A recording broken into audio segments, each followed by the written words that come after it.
Hey guys, Brett Weiss here. Welcome to another video. If you're new to the channel, please hit that subscribe button. It is super helpful if you like retro gaming. You definitely came to the right place. Let's talk about five things I got wrong about Nintendo's OG Game Boy, the 1989 handheld phenomenon.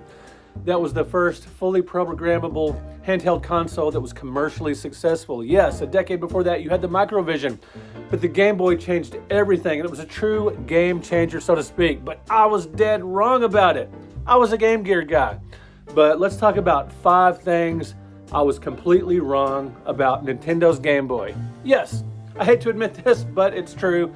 And like I've told you guys, I will always be straight with you on my channel. We're going to count down from 5 to 1. Let's get to it.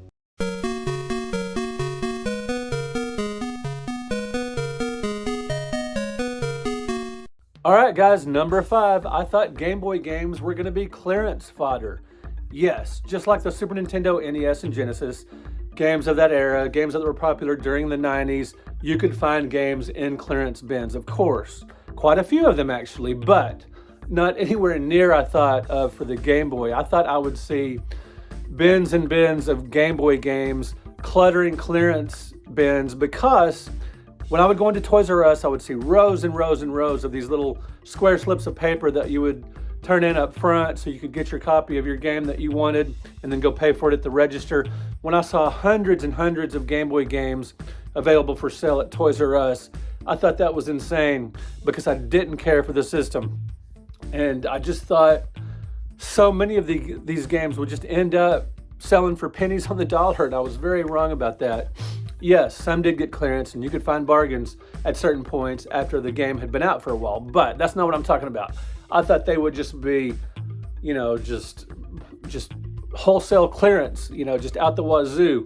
But I was wrong about that. And even if they had been clearance like that, I probably wouldn't have bought them because I was not on board with the Game Boy. So yeah, guys, as a matter of fact, when the Flash came out for the Game Boy, based on the 1990 TV show, and I really wanted that just for my Flash collection, not for Game Boy because I didn't have a Game Boy. But when it came out, I really wanted that. It was $30. I thought, I'm not paying $30 for that. A month from now, 2 months from now, all the copies they'll have will be $5, $3, or even $10, something a lot cheaper than 30. But that never happened, and now that game is worth quite a bit, complete in the box. The reason I have a copy like this is because my wife bought me one when she saw that I showed interest in that. My girlfriend, now wife, Carice, I believe we were dating at the time, that she picked up that, yes, she picked up that game for me. She knew I was interested in it and bought it for me. She didn't care about it being cheaper at some point, but she bought it for me, surprised me in my stocking for it, which I was, to this day, I'm eternally grateful because it would be expensive to replace that. And I wouldn't have bought it back then, and then I would have regretted it. So yeah, clearance fodder. Boy, was I wrong. Number 4, I thought people would not like the Game Boy because of the screen, the greenish tint, the motion blur, no backlight.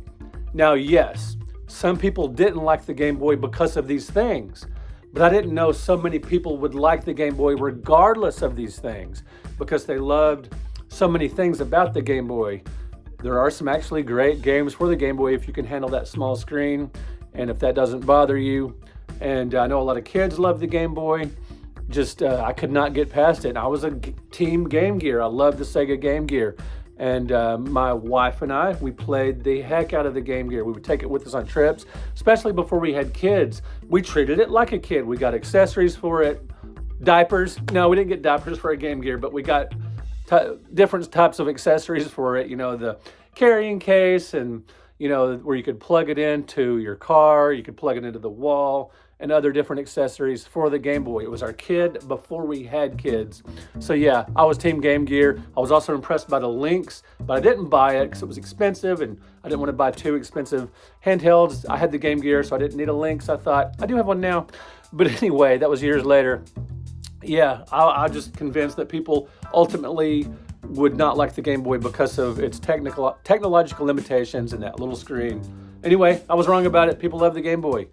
Number 3, I overlooked Nintendo's huge IPs on the console for the most part. Mario, Zelda, Metroid, all the great first-party stuff, Kirby, on the Game Boy. So many great games, but because of that limited screen and tinny sound. Just not a great system in my view at the time. I just wasn't all about it. But I did play, there's one exception. I did play some Super Mario Land, and I actually thought it was a pretty good game because my son would play this in the car and I would check it out, and I thought, hey, this is pretty good. And it actually looks pretty decent on the little screen there, if the light is right. If you're in the car and it's bright outside, you can actually see it pretty well. So anyway, I did enjoy me some Super Mario Land, but that did not transition into me, checking out other great games for the console, at least not yet, until we get to number 2. Number 2, I actually grew to love Game Boy games. I never thought I would grow to love Game Boy games, but you got to give me a pass here because I did not anticipate the arrival. I believe it was 97. Let me know in the comments. The Super Game Boy. I did not realize there would be a Super Game Boy where you could play your Game Boy games on the Super Nintendo in color, on a big screen, and just, with the Super Nintendo controller.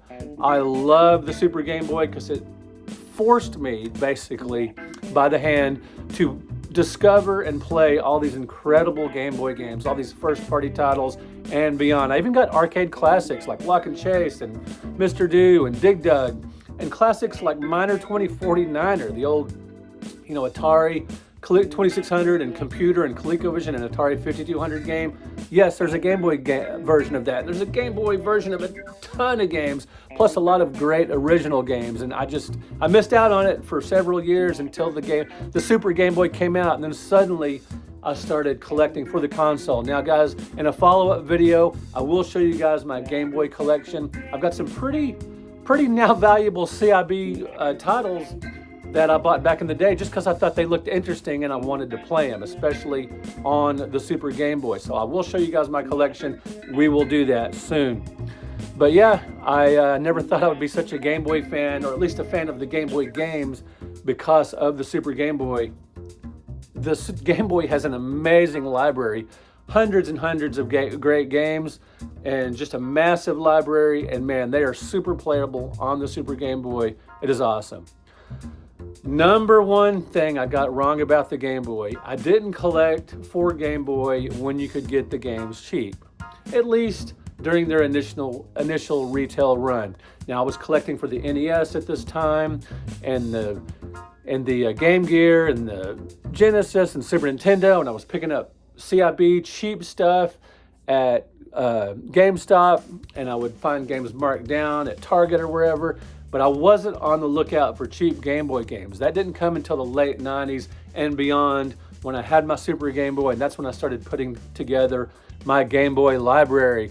So yeah, I just didn't collect them when they, the first few years of the console. So I got that wrong. I should have done that from the beginning, because it's actually a great system, at least when played on the Super Game Boy. But today I can even play them on the OG Game Boy to some degree and enjoy that, especially if I don't have access to an outlet and I want long battery life. So yeah, long live the Game Boy. And of course, I love me some Game Boy Advance and Game Boy SP and the entire handheld lineup from Nintendo. So guys, let me know in the comments, are you a fan of the OG Game Boy? I've become such a fan that I got this shirt at Target. I love it. And I wasn't on board with the Game Boy since '89, but that's when the system came out. But anyway, let me know what your favorite Game Boy game is if you collect for the console. If you didn't like it until the Super Game Boy came out, or anything you want to talk about the Game Boy, let me know in the comments. Thank you for liking. Thank you for subscribing. Be sure and hit that notification bell so you'll know when my videos came out, including the one I'm going to show you guys on my OG Game Boy collection. All right, guys, we will talk to you in another video. Thank you so much for watching.